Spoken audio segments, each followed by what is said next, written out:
$5,000. That was the price of a young woman's soul spilled across the starched white linen of table 12. It wasn't just wine, it was a 1982 Chateau Margaux, a vintage that cost more than her entire college tuition. And as it bled into the pages of her sketchbook, destroying years of work, of dreams, of hope, they laughed. All three of them. Loud, cruel laughter that echoed in the cathedral-like silence of Aurelia, Manhattan's most exclusive restaurant. While a 22-year-old waitress named Clara stood frozen, her uniform splattered with crimson, her life's work dissolving into an abstract, meaningless stain. She was humiliated, violated, powerless. But it didn't stop there. "Look what you've done, you clumsy girl," the woman hissed, her voice dripping with the casual venom of the ultra-rich. "This is your fault, utterly your fault. You'll be paying for this, every last drop." "But you knocked it over," Clara whispered, her voice barely audible. "Don't you dare contradict me. Your carelessness just cost my husband $5,000. The manager will be taking it out of your wages for the next decade, if you're lucky enough to still have a job." Then came the final, soul-crushing blow. She picked up the sodden, ruined sketchbook with two perfectly manicured fingers, as if it were a piece of trash. "And what is this garbage? Doodling on the job? How utterly unprofessional." What she didn't know, what she couldn't possibly have imagined as she stood there, sneering over a sobbing young woman surrounded by the wreckage of her dreams, was that the quiet, solitary man sitting at the corner table, the man they had all ignored, owned the company her husband was desperate to save. Julian Croft, founder of Croft Capital, corporate raider, billionaire, their largest creditor, and now their worst nightmare. Within 24 hours, the story, captured on a dozen cell phones, would leak. Not as a viral video, but as a quiet, insidious whisper through the corridors of Wall Street. A story of cruelty, of arrogance, of a fatal misjudgment. Within 48 hours, the stock of Vance Industries would begin a freefall from which it would never recover. The hashtag Shakurelia arrogance would begin to bubble in the elite social circles of New York. Within 72 hours, Julian Croft would walk into a boardroom and execute the most elegant, ruthless corporate decapitation in recent memory. He would dismantle an empire. He would bankrupt a family. He would destroy a legacy, all because they made one fatal mistake. They hurt a young woman who had nothing and thought there would be no consequences. They thought wrong. This is the story of Clara Evans, a 22-year-old art student whose sketchbook, filled with the faces and souls of a city, was destroyed by an entitled socialite who called her art garbage, who laughed at her tears, who tried to saddle her with a debt she could never repay. This is the story of Julian Croft, a man who built his fortune on cold logic and predator's instinct, who saw something in the wreckage that no one else did. Not a victim, but a weapon. This is the story of what happens when you crush the dreams of a powerless girl and the one man with the power to destroy you happens to be watching. This is a story about class warfare, quiet dignity, corporate revenge, and the unbreakable spirit of an artist. This is a story about consequences. And trust me, you need to hear every single word of what's coming next. Because when that woman laughed, when she pushed that bottle, when she held up that ruined sketchbook, she sealed her fate. She just didn't know it yet. Now let me take you back to where it all began. 3 hours before that bottle of wine was ever opened, 3 hours before 3 people destroyed their own lives, 3 hours before a waitress became a catalyst and a billionaire became an avenger. This is the full story, every detail, every moment, every consequence. And it starts with a pencil sketch. It started as a Tuesday, the kind of relentlessly ordinary day that gives no hint of the earthquake to come. Clara Evans stood in the narrow, stiflingly hot employee break area behind Aurelia's main kitchen, her back pressed against a dented metal locker. The cacophony of the kitchen, the clang of pans, the hiss of the grill, the shouted orders, was a familiar symphony of stress. She had 15 minutes. 15 minutes to breathe, to eat a stale bread roll, and to escape. Her escape was a small, leather-bound sketchbook and a set of graphite pencils. The book was worn, the corners softened with use, the leather supple from the constant touch of her hands. It was her most prized possession, a gift from her late grandmother, who had been the first to see the artist inside the quiet, observant child. Inside were hundreds of sketches, a visual diary of her life in New York. The weary face of a man on the subway, the joyful abandon of a child chasing pigeons in the park, the intricate architecture of a fire escape against a brick wall. She didn't just draw what she saw, she drew what she felt. Today she was trying to capture the hands of Chef Dubois, gnarled, scarred, yet impossibly graceful as they plated a dish of seared scallops. Her pencil flew across the page, shading the tendons, capturing the tension in the knuckles. For these few precious moments, she wasn't Clara the waitress, badge number 27, invisible and interchangeable. She was Clara the artist. Clara was 22, a scholarship student at the Pratt Institute, one of the best art schools in the country. The scholarship covered her tuition, but not the exorbitant cost of living in New York, art supplies, or the medication her mother needed back home in Ohio. So she worked at Airline, a place that was both a financial necessity and a slow-motion assault on her spirit. She served food she could never afford to eat to people who lived in a world she could only glimpse. She wore a perfectly pressed uniform, a mask of polite deference, and silently absorbed the casual condescension that was served up as often as the caviar. Her observational skills, honed by years of sketching, made her an exemplary waitress. She noticed the subtle tick of a diner who needed a water refill before they raised their hand. She knew which patrons preferred their conversations uninterrupted and which craved attention. She saw everything. It was her gift and, in this environment, her burden. "Evans! Break's over!" The sharp voice of Marcus, the floor manager, cut through her concentration. He was a man whose ambition had long outpaced his talent, leaving him perpetually bitter and eager to exercise his petty authority over the staff. Clara carefully tucked her sketchbook and pencils into the oversized pocket of her apron and smoothed her uniform. She pasted on her professional smile and stepped back into the gilded cage of Aurelia's dining room. The room was a masterpiece of understated wealth, muted tones of cream and gold, floors of polished Italian marble, and a cavernous ceiling from which hung a crystal chandelier that shimmered like a captured constellation. The air was thick with the scent of money, perfume, and exquisitely prepared food. Her station included table 12, a prime banquette in the center of the room. It was currently being seated. Clara's heart sank as she recognized the party. Eleanor Vance and her two friends, Beatrice and Catherine. Mrs. Vance was a regular, a woman sculpted by wealth and entitlement into a sharp-edged instrument of casual cruelty. She was the wife of Robert Vance, the CEO of Vance Industries, a legacy manufacturing firm that had been struggling for years.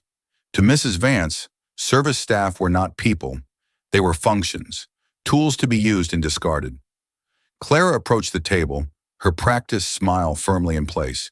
"Good evening, Mrs. Vance. Welcome back to Aurelia." Eleanor Vance didn't even look at her. She was busy examining her reflection in the back of a silver spoon, patting her perfectly coiffed blonde hair. "Still water, no ice, 3 glasses, and bring the wine list." "The real one," she said, waving a dismissive hand. Clara knew what she meant. Aurelia had 2 wine lists, the one for ordinary millionaires and the sommelier's reserve list, a leather-bound tome of vintages that were treated like holy relics. She retrieved the list in the water, moving with an efficiency born of long practice. Across the room in a discreet corner booth, Julian Croft was trying to read a financial report on his tablet, but the garish performance at table 12 was proving a distraction. At 48, Julian had a reputation on Wall Street that was part legend, part cautionary tale. He was a corporate raider, a vulture capitalist, a man who saw companies not as collections of people, but as assets to be stripped and sold for profit.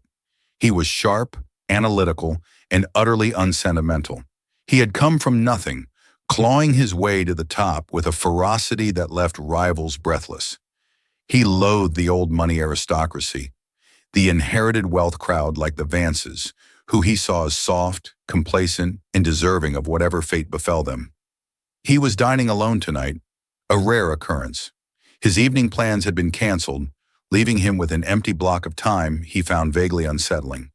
He didn't enjoy idleness. He watched the waitress, Clara, as she served the Vance party. He noted her quiet competence, the way she moved with an economy of motion that spoke of exhaustion held at bay.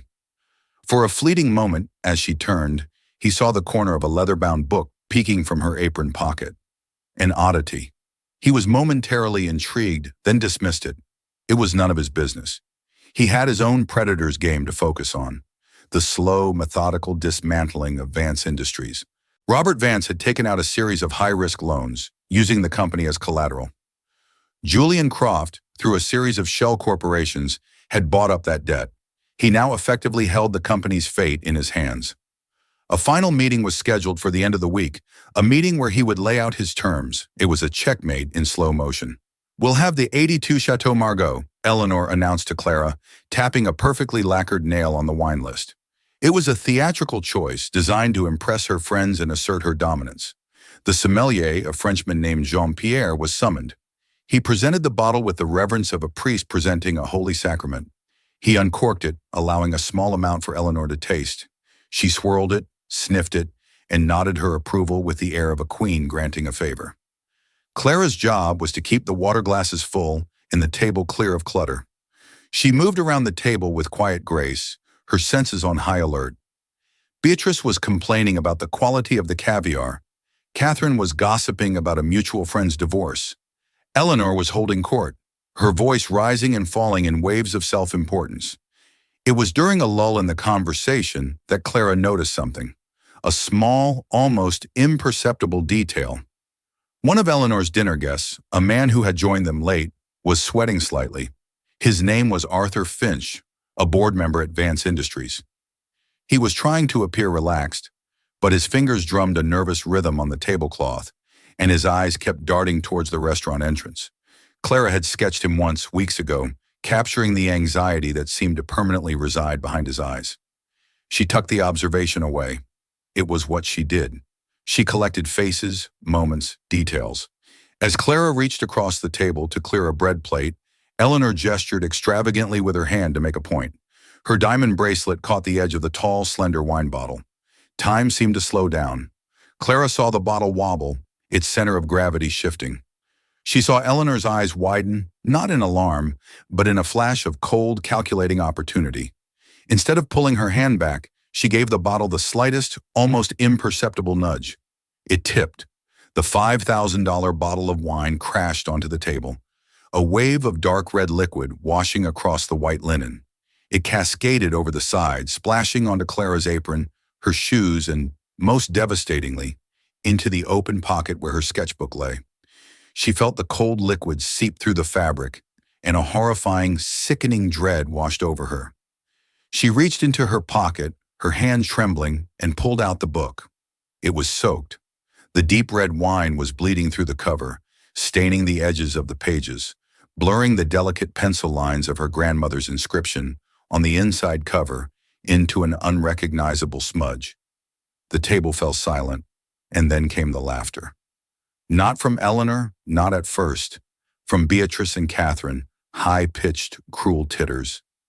Eleanor waited a beat, letting the humiliation sink in before she spoke. "Look what you've done, you clumsy girl," she hissed, her voice a perfect blend of outrage and satisfaction. Julian Croft looked up from his tablet. The sudden commotion had broken his concentration. He saw the spilled wine, the panicked manager rushing over, the two friends openly snickering, and the waitress standing there, a look of utter devastation on her face as she clutched a wet book to her chest. His first reaction was annoyance. A public spectacle. Pathetic. He assumed the waitress had been clumsy. It was the most logical conclusion. "This is your fault, utterly your fault," Eleanor continued, her voice rising to ensure the nearby tables could hear. "This is a $5,000 bottle of wine. I hope this restaurant has insurance for incompetent staff." Marcus, the manager, arrived, his face pale with panic. "Mrs. Vance, I am so sorry. Is everything all right?" "No, it is not all right, Marcus," Eleanor snapped. "Your waitress has destroyed an irreplaceable bottle of wine through her sheer carelessness. She was reaching across me, being completely unprofessional." "But you knocked it over," Clara whispered, the words catching in her throat. She had seen it, the slight, deliberate push. It wasn't an accident. Eleanor's eyes narrowed into slits. "Don't you dare contradict me," she said, her voice dropping to a dangerous low. "Are you calling me a liar? In front of my guests?" She turned to Marcus. "I want her fired, and I want her to pay for this.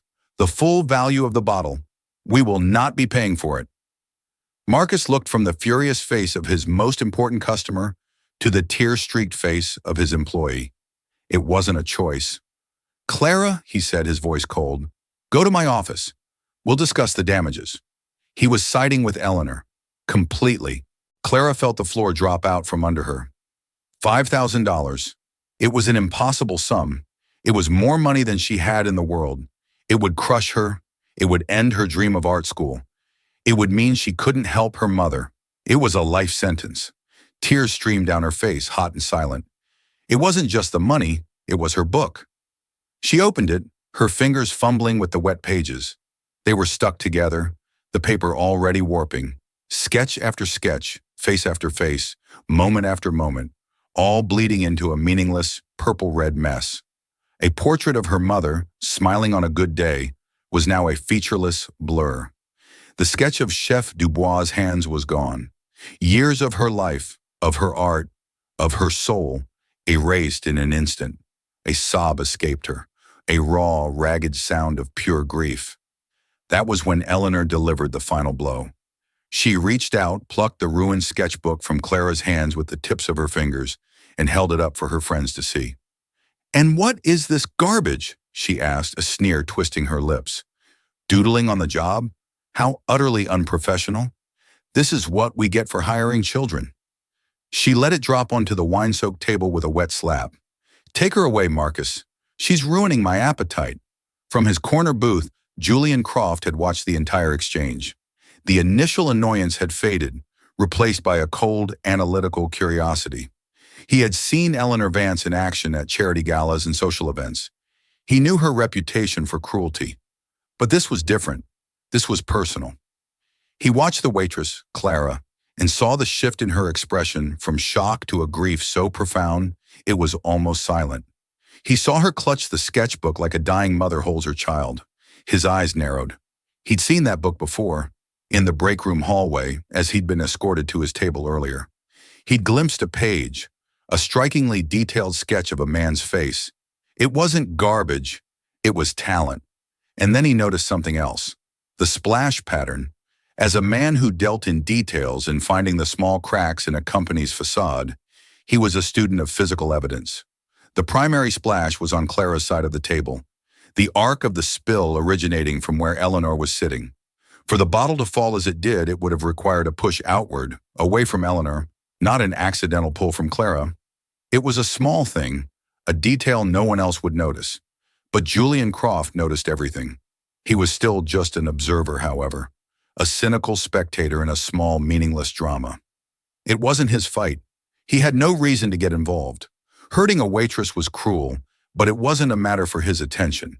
He was about to return to his tablet, to the far more important business of bankrupting Eleanor's husband, when he heard a name. Arthur Finch, the nervous board member, leaned in towards Eleanor, his voice a low, urgent whisper that still carried across the hushed room. "Eleanor, please, not now. We can't afford any trouble. Not with the Croft Capital meeting on Friday. Robert is barely holding on as it is." Julian's fingers froze over his screen. They knew. Of course they knew. They just didn't know that he, Julian Croft, was sitting 20 feet away.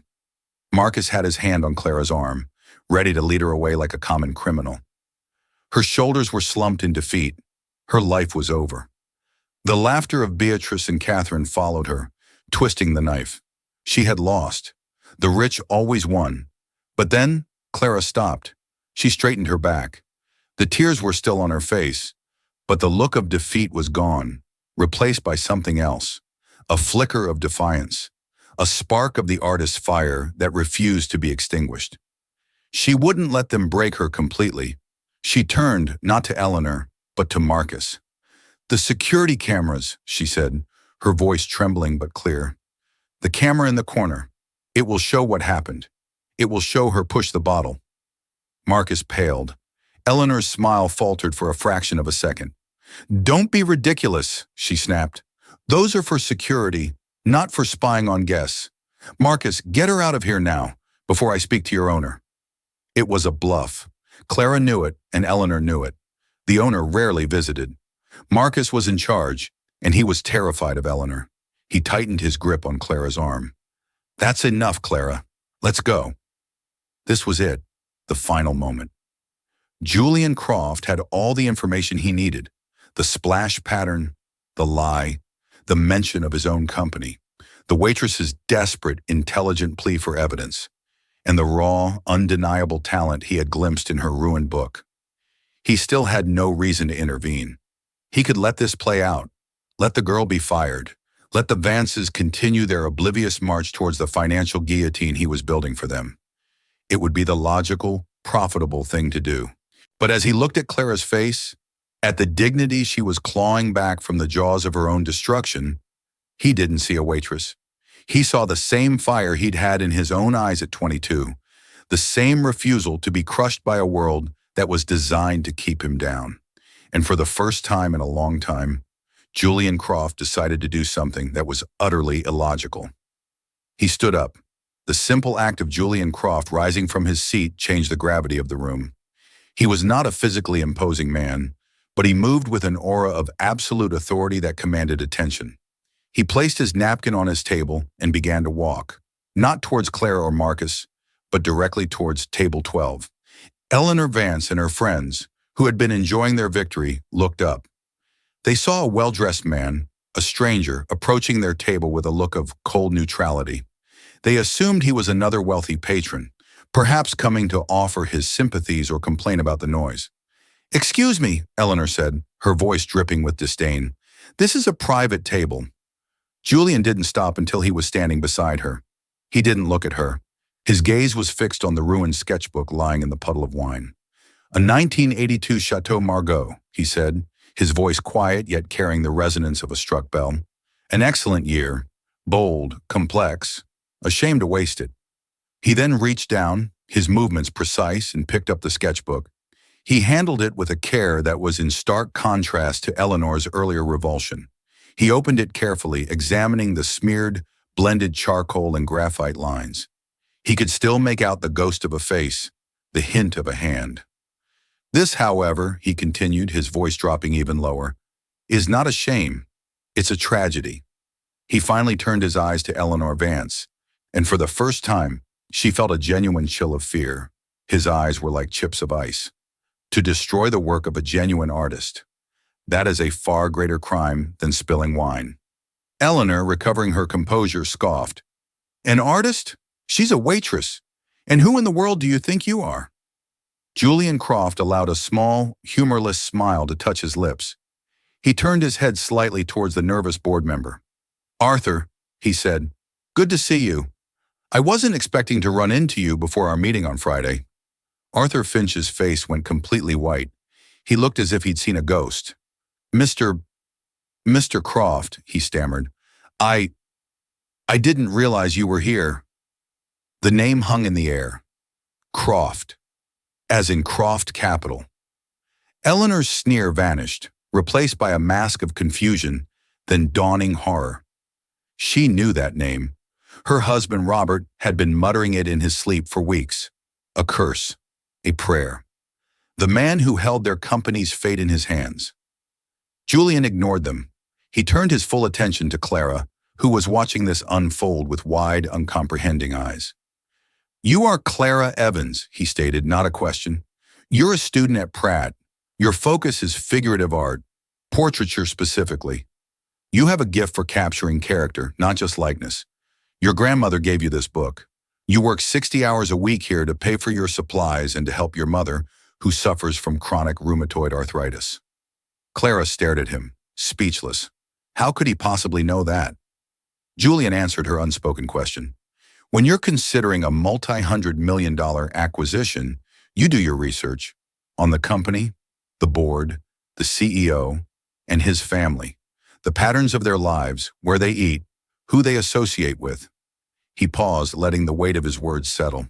"And sometimes in the course of that due diligence, You come across small, interesting details, like a talented young artist working at the CEO's wife's favorite restaurant. He had investigated her, not out of interest, but as a tiny peripheral data point in his larger game. He had seen her portfolio online. He knew who she was. This wasn't a random encounter. It was a convergence. He turned back to the now silent table. The splash pattern indicates the bottle was pushed away from you, Mrs. Vance, not pulled by Miss Evans. A fact the security footage will no doubt confirm. He looked at Marcus, the manager, who seemed to be shrinking into himself. Marcus, you have two choices.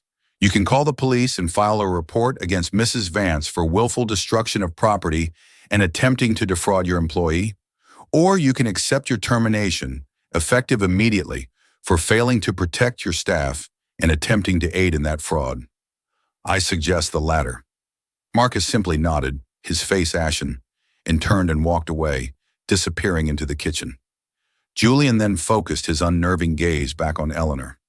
You tried to saddle this young woman with a $5,000 debt, a rounding error for you, a life-destroying sum for her, all for your own amusement. His voice was devoid of emotion, which made it all the more terrifying. So, here is what is going to happen now. You are going to apologize to Miss Evans.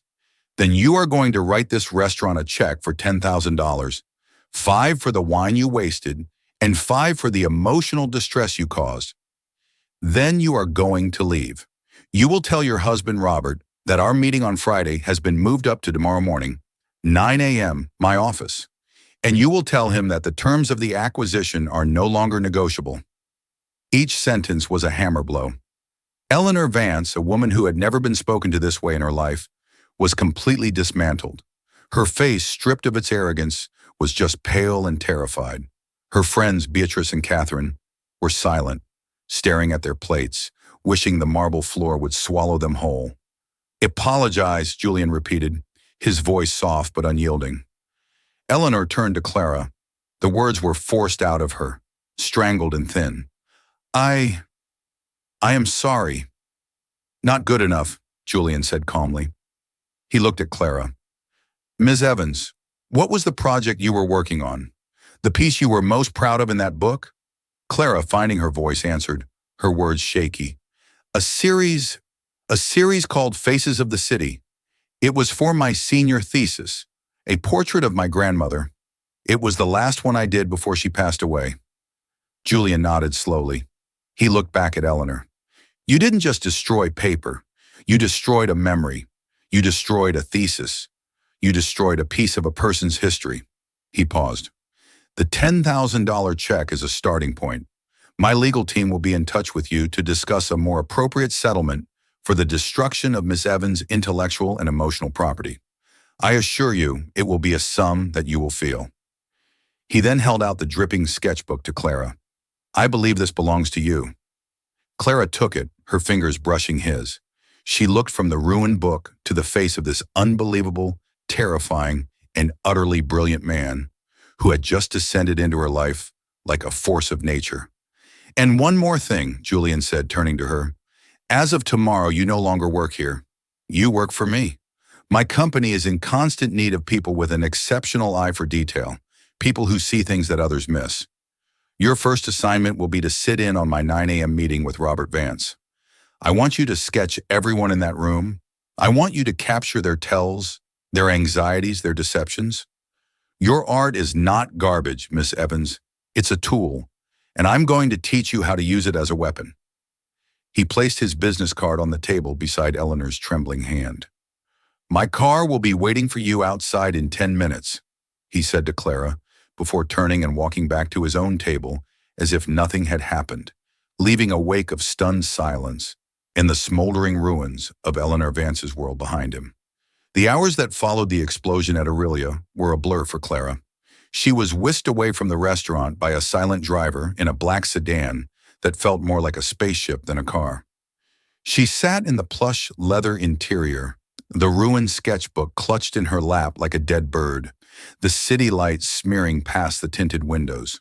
Her mind was a whirlwind of shock, fear, and a terrifying, unfamiliar flicker of hope. Julian Croft. The name echoed in her thoughts. He hadn't rescued her out of kindness. She knew that instinctively. He had seen a use for her. She was an asset, a tool he had just acquired. The next morning, she stood in front of a skyscraper made of black glass and steel that seemed to pierce the clouds. The lobby of Croft Capital was a temple of minimalist power, cold marble, brushed steel, and an unnerving silence. A severe-looking woman with a headset met her at the security desk and escorted her to the top floor. The elevator ride was so smooth and fast her ears popped. Julian Croft's office was the size of her entire apartment. One wall was a floor-to-ceiling window offering a godlike view of Manhattan. The air in Julian Croft's office was so cold and still, it felt like a tangible substance, a liquid medium through which sound traveled with unnerving clarity. Clara was aware of her own breathing, of the faint, nervous rustle of her borrowed blazer, of the soft thud of her own heart against her ribs. The office itself wasn't an office, it was a declaration.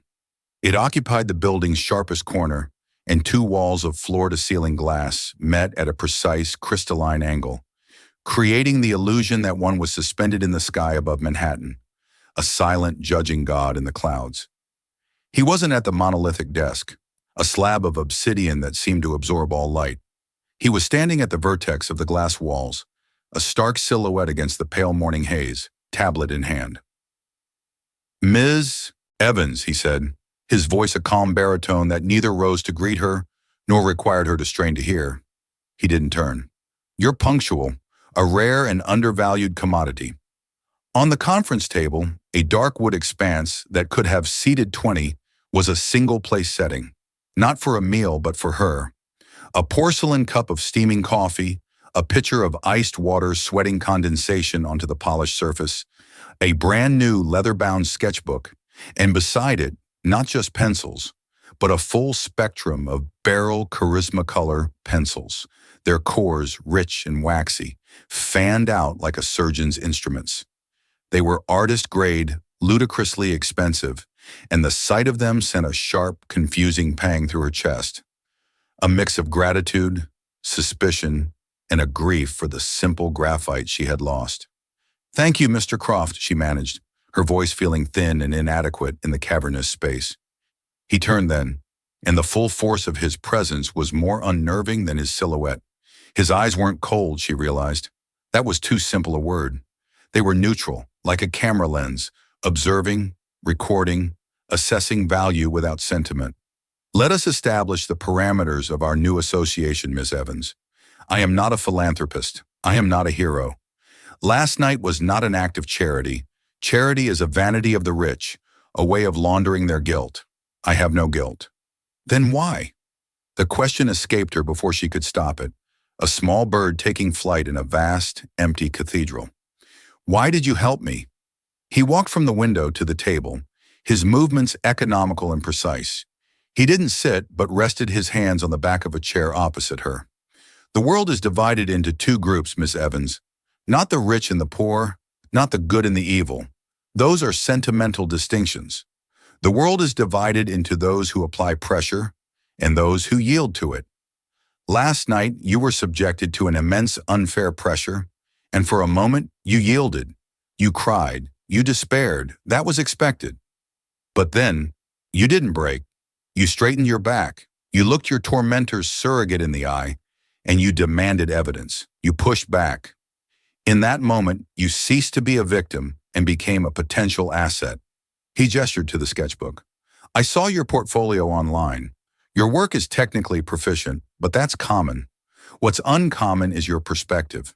You don't draw objects or people, you draw relationships. The relationship between a man's exhaustion and the lines around his eyes. The relationship between a woman's arrogance and the tension in her jaw. My business is not about numbers on a screen. It is about the fears and desires of the people who move those numbers. I employ an army of analysts to find the cracks in a balance sheet. I am hiring you to find the cracks in a soul." He tapped the chair. "Sit. In 5 minutes, Robert Vance, his wife, their lawyer, and Arthur Finch will walk through that door. They believe they are here to negotiate the terms of their surrender. They are mistaken. They are here to be dismantled. To them, you will be wallpaper, a junior assistant, a note-taker, invisible. And in your invisibility, you will find your power. I want you to draw them. I want you to document their ruin. I want you to capture the precise moment a man realizes his entire life has been a mistake. Your fee for this morning's observation will be $5,000, the exact price of the soul they tried to buy from you. As if on cue, the door opened with a soft electronic hiss.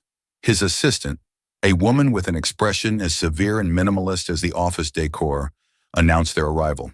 The Vances entered not as a power couple, but as two separate, broken entities tethered by mutual misery.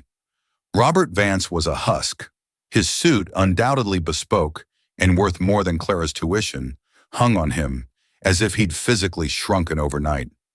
Eleanor followed, her face a kabuki mask of rage and humiliation. Her eyes found Clara, and for a second a flare of pure, undiluted hatred burned through the room, so intense Clara could almost feel its heat. Arthur Finch shuffled in last, his gaze fixed on the floor, a man already condemned. The slaughter began. It wasn't loud or angry. It was quiet, methodical, and utterly devastating. Julian Croft didn't raise his voice.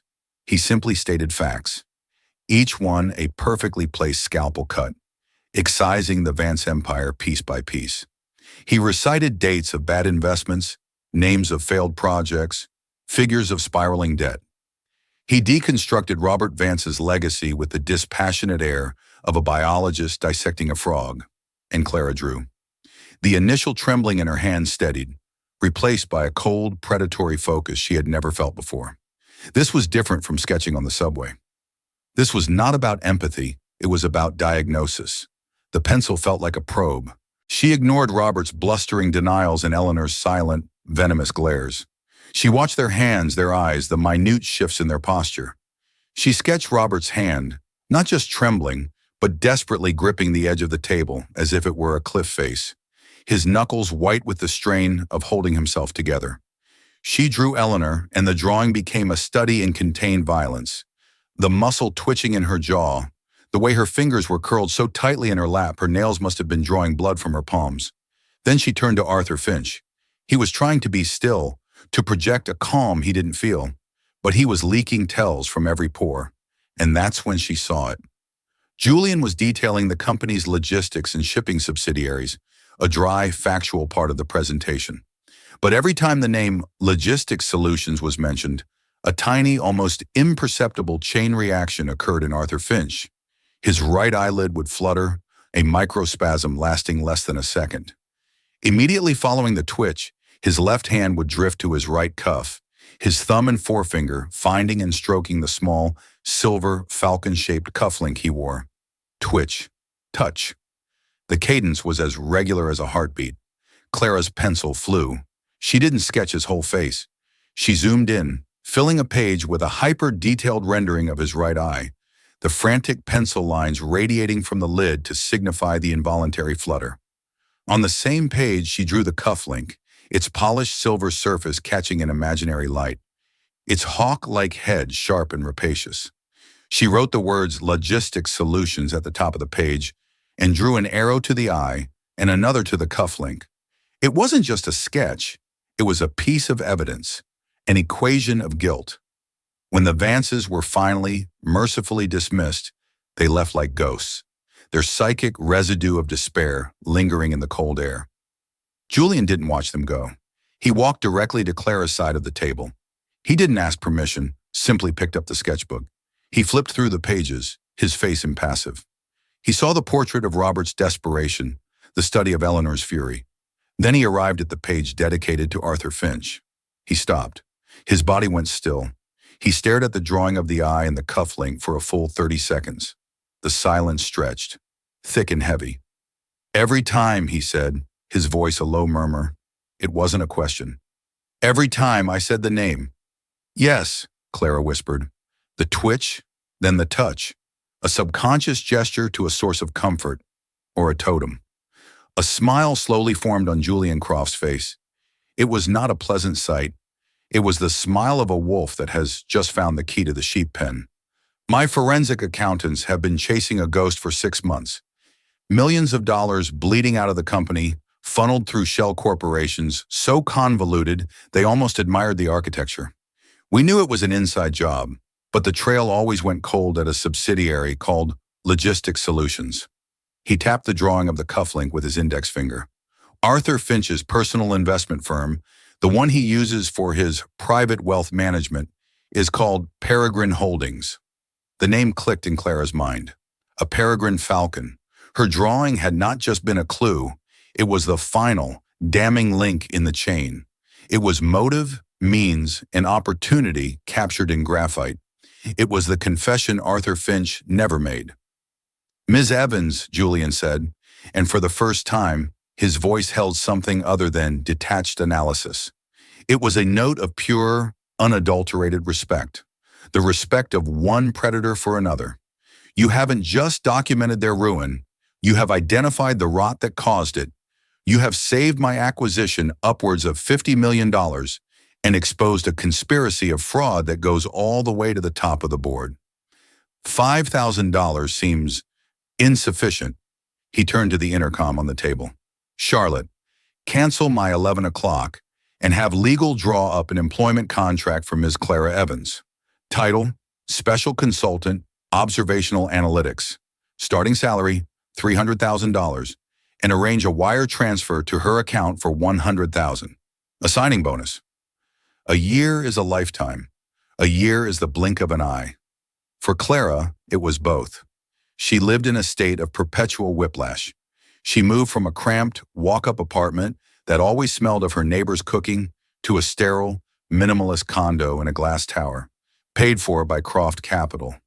Her wardrobe of worn jeans and paint-stained t-shirts was replaced by tailored blouses and designer slacks that felt like a costume she could never quite get used to. She became Julian's secret weapon. She sat in boardrooms and negotiations, her sketchbook open, her presence so unassuming she was almost immediately forgotten. She drew the bravado of a CEO trying to hide a failing product line, capturing it in the sweat on his upper lip. She sketched the secret alliance between two rivals, revealed in a shared fleeting glance that lasted no longer than a heartbeat. Her art, once a source of comfort and personal expression, was now a tool of corporate warfare. She was terrifyingly good at it. The quiet artist from Ohio had become a silent assassin. Julian was not a mentor, he was a forge. He was demanding, unforgiving, and relentlessly logical. He would look at her sketches and offer critiques that were both brilliant and soul-crushing. "You've captured his fear, but you've missed his greed. It's in the way he holds his pen. Look again." He taught her to read the language of power, of deception, of ambition. He funded the remainder of her tuition at Pratt without comment, viewing it not as a kindness, but as the sharpening of a valuable blade. But the new life came with a new kind of emptiness. She had money, security, power of a sort, but she felt a profound sense of disconnection. The joy she once found in sketching the face of a stranger on the subway was gone, replaced by a clinical need to find their weakness. She was looking at the world through Julian's eyes, and it was a cold, transactional place. Sometimes, late at night in her silent apartment, she would take out the original, wine-stained sketchbook.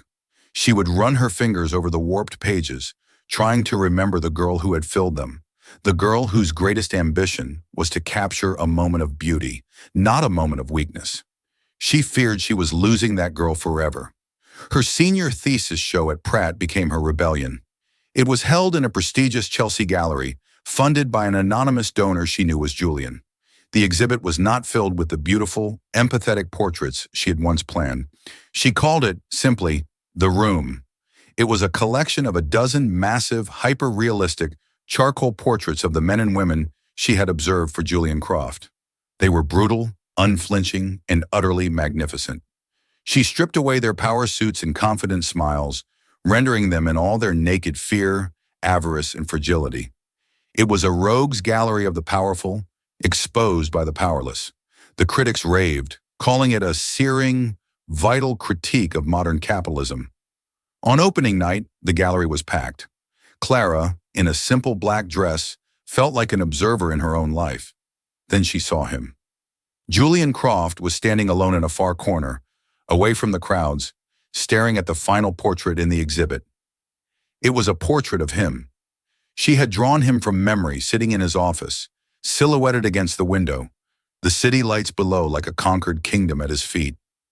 But she had captured something else, something she had only ever glimpsed in the briefest of moments, a profound, crushing loneliness, the isolation of a man at the top of a mountain of his own making.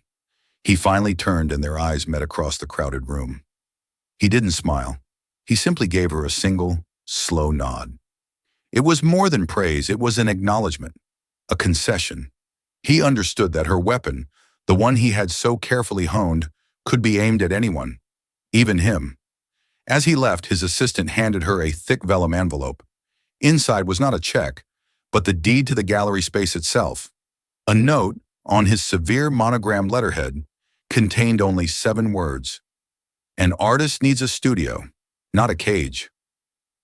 Later that night, long after the crowds had gone, Clara was walking home through the crisp autumn air, the city lights seeming softer, warmer. Her phone buzzed with a news alert, a minor society story about a charity auction in the Hamptons. She almost deleted it, but the accompanying photo caught her eye. It was a picture of Eleanor Vance. She was working the event, wearing the simple black uniform of the catering staff. She was handing a glass of champagne to a woman who looked suspiciously like her old friend Beatrice. Eleanor wasn't haggard or destroyed. She was simply diminished. Her face was blank, her movements efficient, her eyes holding the polite, empty deference of the service industry.